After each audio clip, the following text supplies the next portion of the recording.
Hi, this is Sean D'Souza, and you're listening to the 3-Month Vacation Podcast. This podcast isn't some magic trick about how to work less. Instead, it's about how to really enjoy the work that you do and to enjoy your vacation time.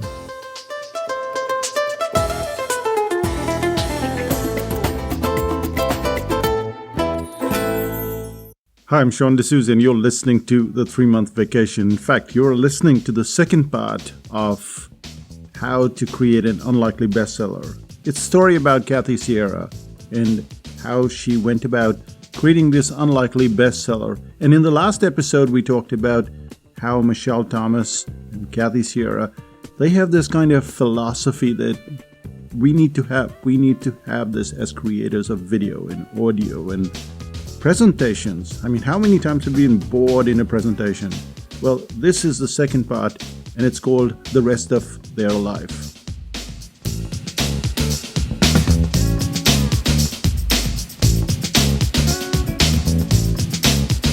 In the last episode, we looked at 2 factors, the first 2 factors out of 3, and they were how you could have the page vaporizer. So you could just destroy the page before, and then your client would still be doing this forward movement.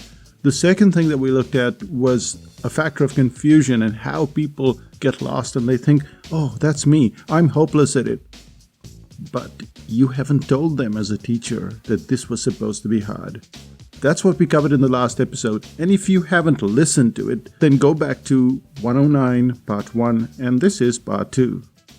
So, it's back to the announcement time. Hi, I'm Sean D'Souza, and you're listening to the 3-Month Vacation.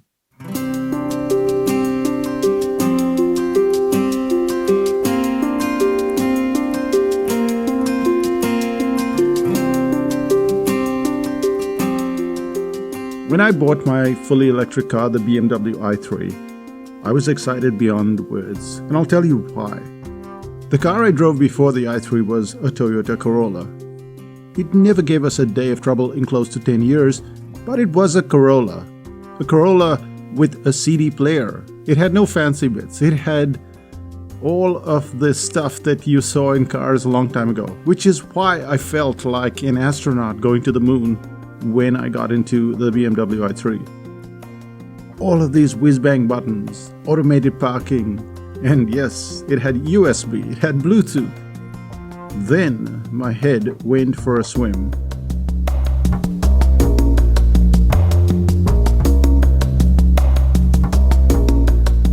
Immediately, I didn't know what to do, and I had to read the manual. And this is precisely what Kathy Sierra has been railing against for the past 10 years or so. When you buy a camera, you get all these glossy representations of what the camera can do. And then you pick up that big, juicy DSLR camera, and you're stuck in auto mode. So why won't you go from auto mode to taking pictures like all those great photographers? It's because the camera makers made it hard for you to do so. The camera makers, the car makers, the book writers, the course creators. We pretend that the rest of our client's life doesn't exist. We somehow expect that a client will buy our book and that the dishes will get washed. While the client reads our book, the plants will get watered. The perfect 3-course meal will be set so that we could continue reading that book.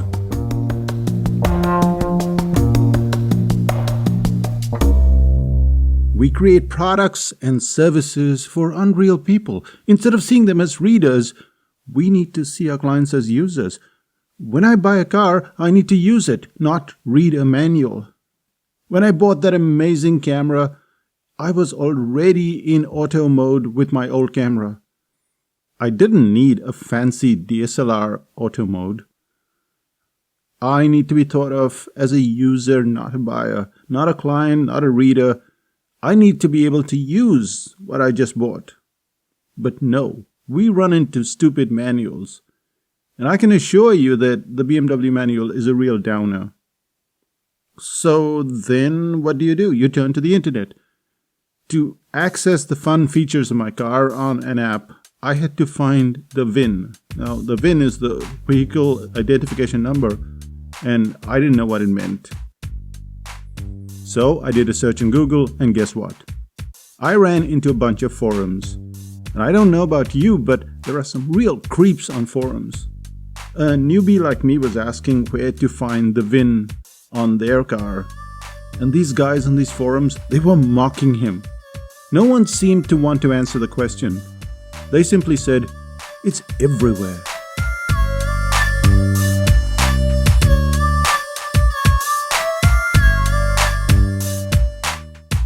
Don't get me wrong, I love the i3. I found out how to use it by watching this amazing video on YouTube, made by BMW themselves. But I wish they had treated me more like a user than a buyer. And this is what you've got to realize when you create a product or a service, a book or a course, and yes, even a presentation or a webinar. I should be able to use your advice right after I experience your product or service. I don't really have time to go through yet another manual because the garbage has to be taken out and dishes have to be washed and food has to be cooked. Kathy Sierra goes on and on about this user experience. So does Michelle Thomas. And this idea of the responsibility of the learning is important. It lies with the teacher, not the student. When they buy your book or they do your course and they can't get to the end, it's because they have a life. And you didn't consider that life. You just created something that suits your needs and your ego. When you consider that clients have a life beyond your product, you design it differently. You stop writing your books like they were a manual. You start writing it as though you were talking to a friend at a cafe. Of all the 3 points that Kathy Sierra covers, this one, about the rest of their lives, it's the most conceptual. It almost seems like it needs more breathing space, more growing space. But there's a very good idea sitting here, which is why it's in this podcast. The idea that if your product isn't sort of self-explanatory, then the rest of your customer's life takes over. And then the buyer of your product doesn't get to enjoy it as much as he or she could.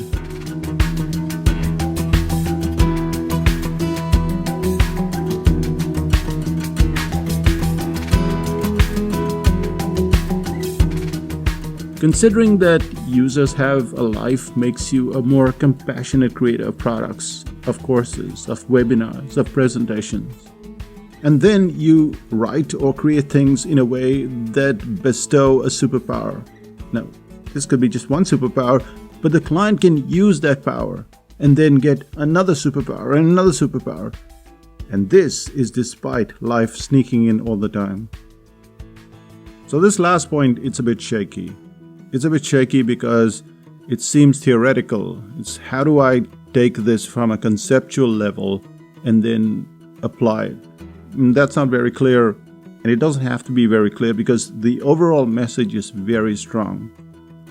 We covered 3 points in this podcast, and when you take all of the points, they're very, very strong. So let's just recap what we've learned, shall we?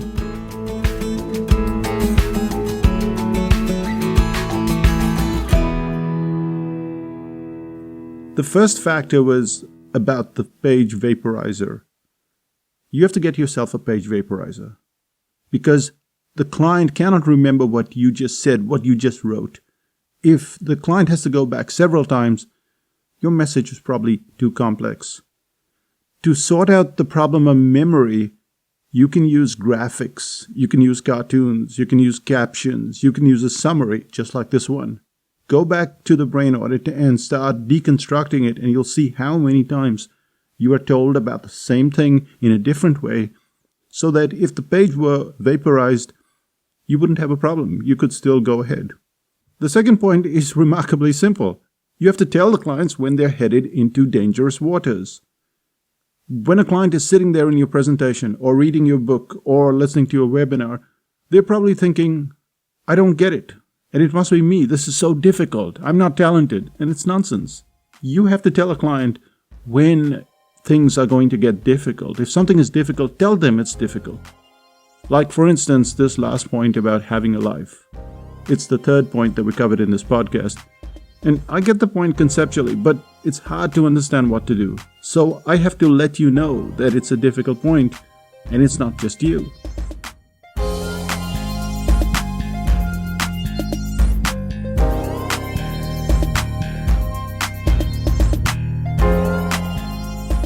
And this takes us to the last point, the difficult point. And it's the one I had the most trouble with.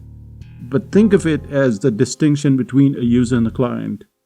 Your client needs to be seen as a user so that they can use that camera, they can use that software. They don't have to wade through a manual.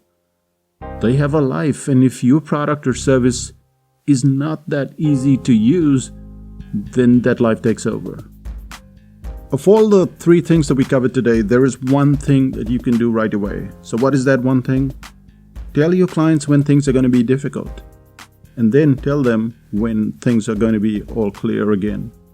So say, page 45, the trouble is going to begin. Page 85, that's where it ends. Now this is the simplest and the most effective thing you can do today because it makes the client realize that it's not just them. And if you do that, clients will love you for it, but it'll help their forward movement. It'll help them get to the end of the book, the course, the webinar, or the presentation. The responsibility for the learning, it lies with the teacher. If you don't understand something, it's not your fault. It's mine. So said Michelle Thomas. As a parent, a trainer, a presenter, a coach, a writer, it's easy to blame the student. Michelle Thomas would disagree. I'd recommend you watch some of the videos on YouTube by Michelle Thomas. There's also Kathy Sierra's book, and this is not the Java stuff, but it's a book about usability, about how to create this fabulous stuff, and it's called Badass, Making Users Awesome. So you'd want to check these 2 things out, and that would bring us to the end of the second part of this podcast, and then we'll go back to 110, which is the next podcast.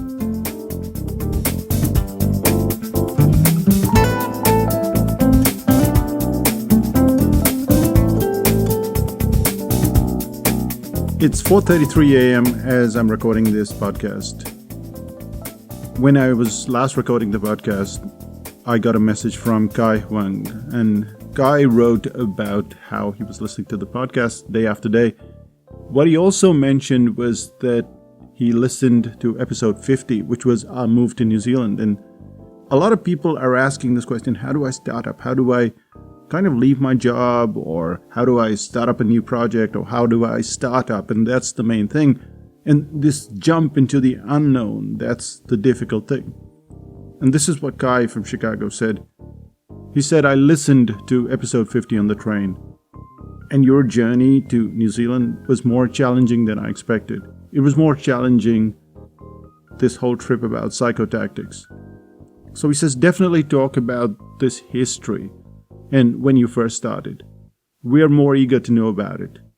I guess when so many people ask you about the early days, they do not just want to hear the stories. They're also probably thinking, well, what did Sean do when he was at a lower status level or at our level? So that we can follow him or at least get some ideas from it.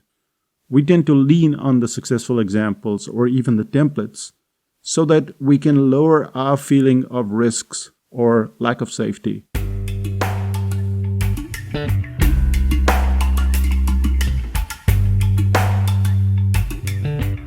And then he goes on to say, please forgive me for talking too much. You don't have to respond to this. And here's the point. I respond to everything. It doesn't get sourced out to some other place. I look at all the emails, I respond to all the emails. So even if you want to send me half a dozen emails, no problem, I will respond to them. Guy found both the podcast and the emails to be very useful to him, and he decided to join 5000 BC. And that's what I would suggest you do. When you get to 5000 BC, you'll see that it's a forum that's totally different from that BMW forum that I encountered. The people there were absolutely irritating, creeps. Instead of answering the question, they made a nuisance of themselves. It was very irritating. The interesting part about it is that VIN, that vehicle identification number, to this day, I can't find it on the car. I put both my brother-in-laws on the case, and they're both car geeks, and they can't find it in the car. So you can understand how much trouble people have when they're starting up a project or they're going to some new area. And that's where 5000 BC helps, because it's not just me, but everybody who's at 5000 BC that can help. So I would suggest you get to 5000 BC. But before that, read the brain audit. And if you read the brain audit, then deconstruct the brain audit, because you don't have to go through the entire book when you're deconstructing. You can just pick a single chapter, see how it's constructed, and why that page vaporizer effect seems to work. So read the brain audit, join us at 5000 BC.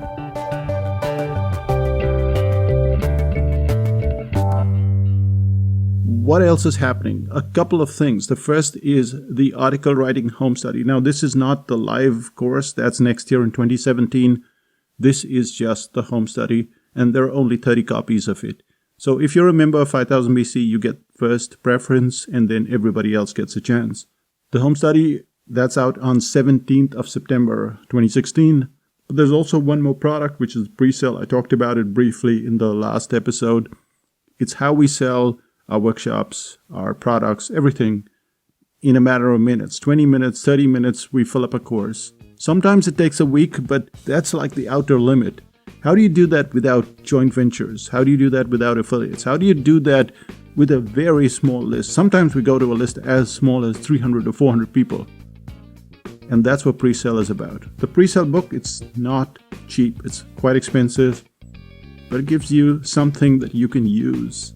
Something with a page vaporizer. As you read through it, you understand how it's being done and why it works so well and why everybody else struggles. So that release is on 15th of October.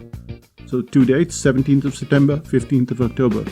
Article writing, pre-sale. That's it from Psychotactics Land. I'll go back to my I3 manual. Bye for now.